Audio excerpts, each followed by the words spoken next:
Si è svolto qualche giorno fa a Favara il service Una moto per tutti, una mattinata volta alla mototerapia. L'iniziativa organizzata dal Lions Leo Club di Agrigento Oste, dai rispettivi presidenti Giuseppe Caramazza e Salvatore Malluzzo.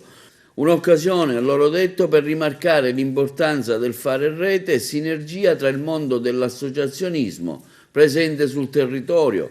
Per la realizzazione del service, infatti, hanno collaborato le associazioni Motorlife e Ad Maiora.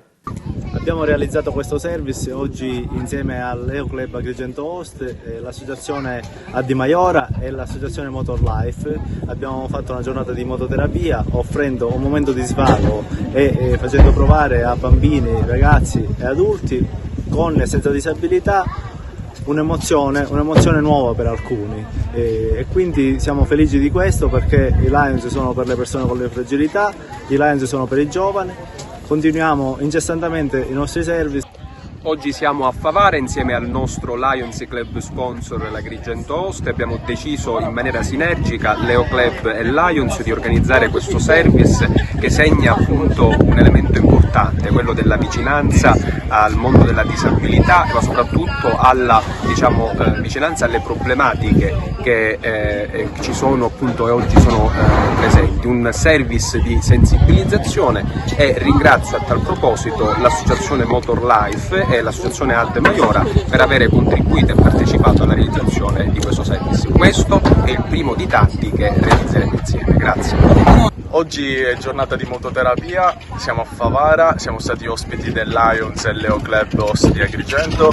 Oggi abbiamo regalato emozioni allo stato puro a tutti i bambini che ci sono venuti a trovare, sensazioni indescrivibili.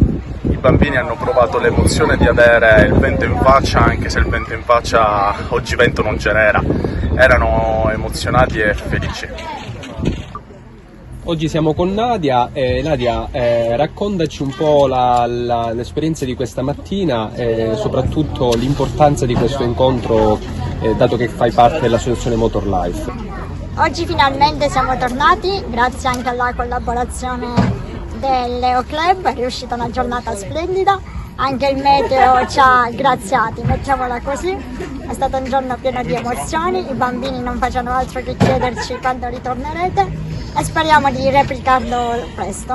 Un ringraziamento speciale al Lions, Leo Agrigento Oste e al Motorlife per aver permesso ai miei ragazzi dell'associazione Ad Maiora e altri ragazzi che provengono dalle altre associazioni di poter vivere un momento di estrema felicità, un giro in moto che per tanti è una cosa molto semplice, fattibile, immediata. Per loro è stata un'esperienza davvero unica, poter vivere l'ebbrezza del vento sulla faccia è stato davvero emozionante, i loro sorrisi hanno colpito tutti, quindi ringrazio di vero cuore questi ragazzi, grazie.